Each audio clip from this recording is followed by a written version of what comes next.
Assalamualaikum warahmatullahi wabarakatuh. Kita bersua lagi dalam kuliah Teknik Audit dan Kontrol Sistem Informasi untuk pekan keempat. Sebelum masuk ke perkuliahan, kita tonton dulu animasi berikut ini.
Materi kita kali ini mengenai risk assessment dan penentuan scope atau lingkup audit. Adapun agendanya 1-7 kita lihat konsep risiko, kemudian kategorisasi dari risiko itu sendiri, proses manajemen risiko menurut ISO 27005, kemudian juga manajemen risiko menurut COVID 5, ya.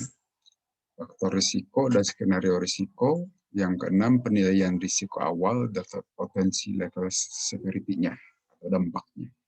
Yang ketujuh, baru penentuan scope audit. Baik, pertama kita lihat di sini konsep dasar risiko. Teknologi informasi itu apa?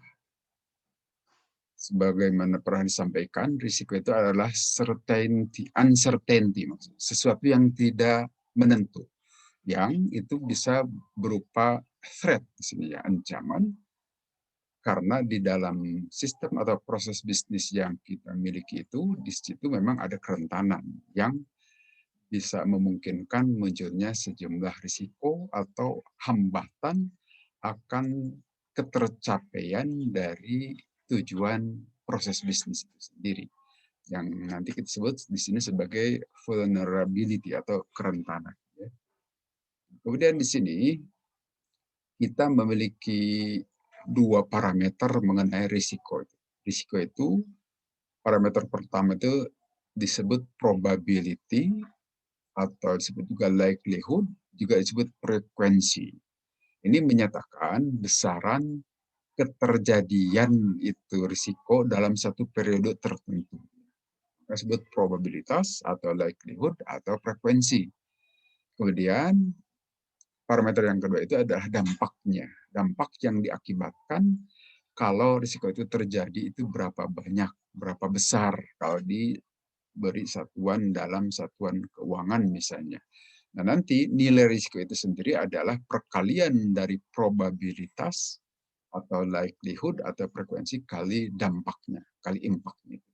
Nah, di sini probabilitas itu adalah karena adanya aset vulnerability, kerentanan dari aset yang mungkin bisa terganggu dalam waktu tertentu, dalam periode tertentu. Atau memang di situ ada potensi yang mengancam, ancaman, misalnya kecurian, kemudian ada ancaman kerusakan, karena seiring dengan waktu yang berjalan terus dan seterusnya. Kemudian nanti dilihat dari sisi dampak, kalau itu terjadi, kira-kira berapa aset value, nilai asetnya, atau kehilangannya itu nilainya. Maka itu adalah merupakan nilai dari risiko. Itu semua untuk pengendalian supaya risiko kalau bisa ditiadakan sama sekali, tetapi nampaknya agak sulit menghilangkan risiko sama sekali, maka caranya adalah dengan mitigasi. Bagaimana meredakan, bagaimana mengurangi keterjadian risiko itu yang nanti kita sebut dengan kontrol teknologi informasi. Inilah yang akan kita audit nanti. Dari kontrolnya itu kita periksa bagaimana keberadaan kontrol dalam mengatasi kemungkinan terjadi risiko tadi. Kita lihat di sini kategori risiko teknologi informasi. Nanti kita bisa melihat di sini, kalau kita melihat COVID, bangunan COVID secara menyeluruh, gambar besarnya itu di dalam itu ada governance, di dalamnya ada direct, evaluate, dan monitor.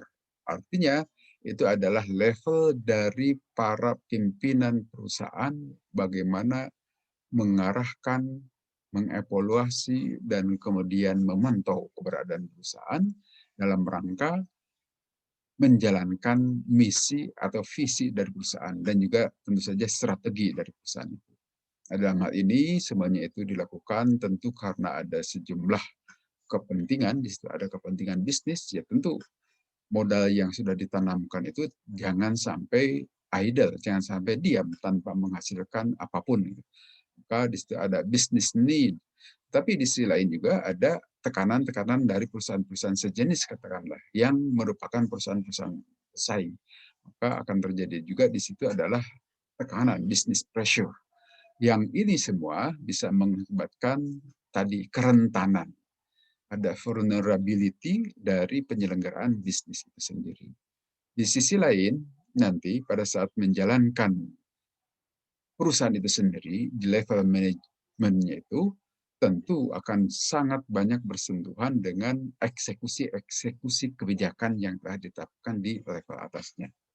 Ini juga tentu saja akan menghasilkan atau membuka kemungkinan terjadinya risiko-risiko tadi. Jadi di sini ada di level operasinya, risiko di level operasi, bisa juga risiko itu di level proyeknya, dan yang di level atas tadi ada risiko yang sifatnya strategis. Setidaknya ada seperti itu, kemudian nanti tentu saja risiko-risiko itu bisa dibagi lagi ke dalam sejumlah kemungkinan risiko jenis yang lain, seperti risiko bisnis, risiko teknologi, kemudian juga risiko yang berkaitan dengan portofolio ataupun pengembangan bisnis dan lain-lain. Di sini kita perlihatkan ada survei mengenai bagaimana pengelolaan risiko teknologi informasi. Ada sejumlah pertanyaan survei di sini. Nomor 1 misalnya begini, motivasi tertinggi dalam menerapkan IT-related risk management itu untuk apa? Disebut di sini disingkat MRTI. Ada beberapa jawaban, dengan jawaban yang paling banyak itu adalah memastikan ada keselarasan antara bisnis dengan TI. Jadi, untuk apa sih risiko itu harus dikelola? Jawaban terbanyak itu adalah supaya ada seiringan kesejalanan antara penyelenggaraan bisnis dengan teknologi informasi, atau seiring sejalan dalam hal ini, atau istilah lain selaras. Itu yang paling banyak. Kemudian di bawahnya adalah untuk menghindari insiden yang tidak diinginkan. Sampai yang paling kecil adalah mendukung perubahan bisnis. Kemudian juga beberapa pertanyaan lainnya di sini, seberapa efektif penerapan manajemen risiko teknologi informasi sebagai bagian dari ERM, Enterprise Risk Management. Sejumlah responden mengatakan setengahnya lebih malahan di sini, 54% efektif. Artinya penerapan MRT ini memang sesuatu yang perlu dilakukan. Toh di sini menurut pengalaman dari para eksekutif di lapangan itu di atas rata-rata, atau katakanlah 50% lebih, itu efektif dalam rangka mencegah supaya tidak terhalang tujuan bisnis dengan keberadaan risiko. Kemudian hambatan utama dalam menerapkan manajemen risiko teknologi informasi apa sih? Nah, di sini persentase terbesar itu adalah keterbatasan anggaran. Tentu saja untuk melakukan pengendalian terhadap risiko dan juga pengelolaan terhadap risiko tentu membutuhkan anggaran. Dengan kata lain, anggaran di sini tentu juga butuh orang, butuh sumber daya manusia, dan juga butuh sumber daya keuangan dan juga waktu. Itu yang paling besar di sini penghambat itu adalah anggaran. Kemudian juga dukungan bisnis. Artinya biasanya dukungan bisnis ini dari pimpinan tertinggi perusahaan itu. Kadang-kadang dukungannya tidak 100%. Itu juga bagian dari hambatan penyelenggaraan MRTI. Berikutnya adalah pertanyaan aksi terpenting untuk meningkatkan MRT itu apa? 37% mengatakan meningkatkan risk awareness, kesadaran risiko bagi seluruh jajaran di perusahaan itu. Mengerti, memahami, dan bagaimana untuk menghindari risiko semungkin yang bisa dilakukan. Itu adalah ternyata itu yang paling besar di sini yang harus dilakukan untuk meningkatkan manajemen risiko teknologi informasi. Penyadaran dari seluruh jajaran perusahaan. Berikutnya kita lihat di sini framework MRTI. Ini ada faktor sukses kunci. Ada 6 di sini. Yang pertama ada arahan leadership dan dukungan manajemen. Tentu ini menempati posisi pertama, artinya memang harus ada kesadaran dari pimpinan perusahaan. Yang keduanya akuntabilitas dan otoritas manajemen untuk memengaruhi perubahan tadi. Dalam hal ini nanti para petugas lapangan, penanggung jawab langsung atau para manajer lini yang terkait dengan MRTI, disitulah akuntabilitas harus diperlihatkan dan memiliki otoritas untuk mengelola risiko tersebut.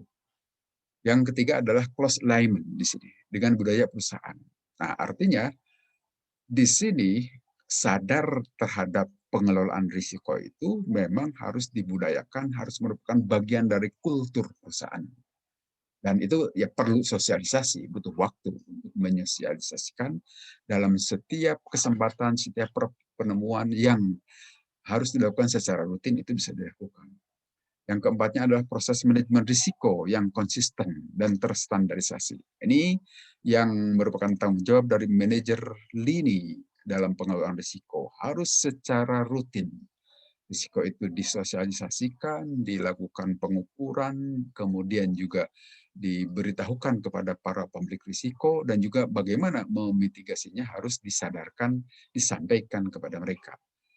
Yang lebih baik juga adalah didukung oleh tools dan teknologi. Tentu ini adalah alat bantu untuk pengelolaan risiko, perlu ada aplikasi-aplikasi yang bisa mewadahi pengelolaan ini. Dan yang keenam adalah bagaimana supaya hasil-hasil dari pengelolaan risiko itu measurable, terukur. Sehingga dalam hal ini bisa dilakukan pengendalian dan batas-batas yang wajar.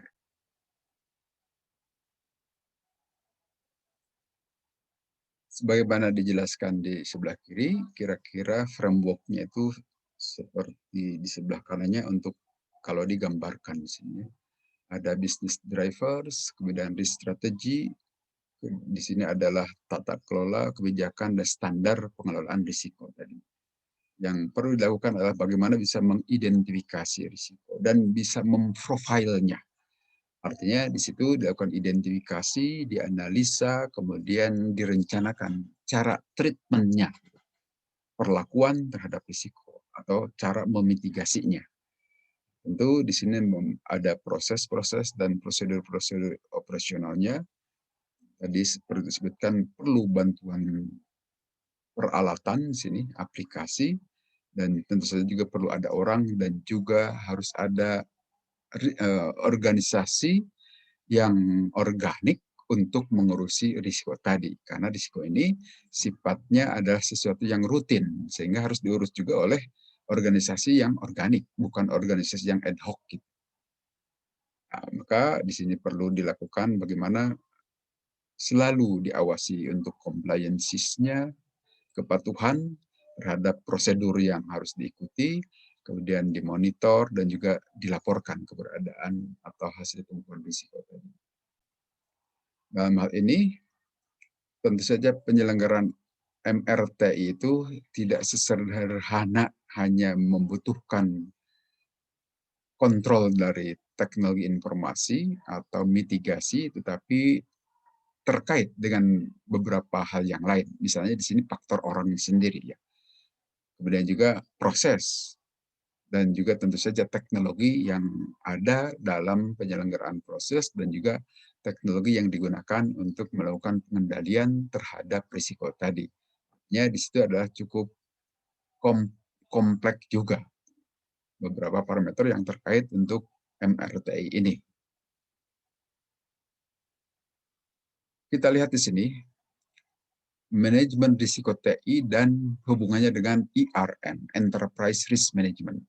Sebagaimana kita ketahui, konsep awal untuk pengendalian risiko itu berasal dari dunia perbankan awalnya, yang kemudian nanti dikonsepkan dalam bentuk Enterprise Risk Management. Kemudian kita tahu penyelenggaraan perusahaan-perusahaan di luar perbankan juga sama saja memiliki risiko. Apalagi kalau sudah menyelenggarakan jasa-jasa yang terkait dengan nasabah atau pelanggan yang demikian banyak, kemudian juga menggunakan rangka teknologi dan sistem informasi, maka di situ kemungkinan terjadi risiko tinggi. Oleh karena itu, muncul juga konsep manajemen risiko khususnya di sini untuk teknologi informasi. Dengan kata lain di sini, manajemen risiko teknologi informasi itu adalah bagian dari enterprise risk management. Bagian atau subset dari konsep besar IRM. Dalam hal ini, karena ini merupakan tata kelola juga, merupakan pengelolaan terhadap risiko, maka sejumlah pihak yang terkait di dalam perusahaan itu akan ikut berperan. Misalnya di sini digambarkan, direksi itu menetapkan keputusan. Keputusan mengenai, katakanlah, organisasi yang menggawangi MRTI itu. Harus ditetapkan tugasnya apa, petugasnya siapa, itu harus jelas didefinisikan melalui keputusan direksi. Kemudian juga komite risiko di sini adalah mendampingi direksi pada dasarnya. Yang mana komite risiko ini biasanya berasal dari komite atau dewan komisaris maksudnya, yang membentuk komite untuk penanganan risiko di dalam perusahaan, memberikan pendampingan kepada nanti para pengelola MRTI dan juga tentu sebagai partner dari direksi dalam kebijakan menentukan pengelolaan risiko. Unit risk management ini adalah unit yang mengelola keseharian. Nanti di sini disebut pembuat kebijakan keseharian pengelolaan, kemudian juga melakukan supervisi di sini dan monitoring terhadap pengelolaan risiko. Adapun nanti internal audit itu melakukan audit terhadap keberadaan unit bisnis tadi dengan melihat bagaimana peta risikonya. Yang diaudit biasanya yang memiliki risiko tinggi. Jadi dengan demikian, audit juga berkepentingan terhadap pengelolaan risiko. Berikutnya ada senior leader atau pimpinan unit bisnis. Tentu saja di sini mengoperasikan unit bisnis di luar unit risk management, maksudnya semua unit yang lain harus bagaimana mengoperasikan bisnis sehari-hari itu dengan tetap memperhatikan kesadaran terhadap kemunculan risiko dan harus selalu sadar terhadap risiko. Itu pun dilakukan oleh seluruh karyawan juga. Di sini memang MRTI itu harus merupakan bagian IRM dan disadari, diketahui oleh seluruh jajaran di perusahaan untuk bagaimana supaya risiko tidak terlalu besar terjadi dan dalam batas-batas kewajaran karena di dalamnya ada pengendalian. Berikutnya kita lihat enterprise risk management. Menurut ISO 31000 di sini. Apa yang maksud dengan manajemen risiko enterprise tadi atau perusahaan itu? Di sini digambarkan dalam diagram bloknya itu tentu harus establish contact. Kita harus mengelola risiko itu dalam konteksnya, dalam rangka bagaimana bisa memitigasi risiko yang merupakan ancaman tadi terhadap kerentanan-kerentanan di dalam lingkup perusahaan dan bagaimana pengendaliannya. Yang pertama harus diidentifikasi risiko itu. Harus dikenali mana saja risiko-risiko tadi. Setelah dikenali, lakukan analisa. Analyze risk atau risk analysis. Ya. Lakukan itu, kemudian setelah dianalisis nanti di dalamnya itu melihat dua parameter setidaknya. Lihat dari likelihood-nya, kemudian juga dari severity atau impact-nya. Bisa juga dipilah-pilah, ini risiko apa? Risiko strategis kah? Risiko operasional atau risiko project misalnya. Itu juga bisa dilakukan pada saat melakukan analisa risiko. Berikutnya adalah lakukan evaluasi. Artinya hitung seberapa besar risiko yang mungkin terjadi antara dua parameter tadi, kemudian lakukan pemetaan. Di mana saja ini letak risiko, apakah termasuk high, atau medium, atau low, dan selanjutnya. Setelah diketahui peta risiko itu, lakukan bagaimana menangani risiko tadi, treatment-nya terhadap risiko tadi. Ada beberapa cara, salah satunya adalah dengan mitigasi tadi. Mitigasi adalah bagian dari risk treatment. Kalau dilihat dari ISO 27005, proses manajemen risiko pada dasarnya tidak jauh beda dengan yang disampaikan dalam ISO sebelumnya. Ya. Sini sama saja risk identification, risk estimation, nanti yang istilah sebelumnya risk analysis itu. Dan risk evaluation, risk treatment, dan kalau risiko itu dalam batas-batas yang tidak terlalu mengganggu, itu bisa saja di-accept, bisa saja diterima, accepted gitu. Risiko itu tidak apa-apa. Toh masih di bawah risk appetite, artinya di bawah risiko yang masih diizinkan untuk skala perusahaan tadi, bisa diterima.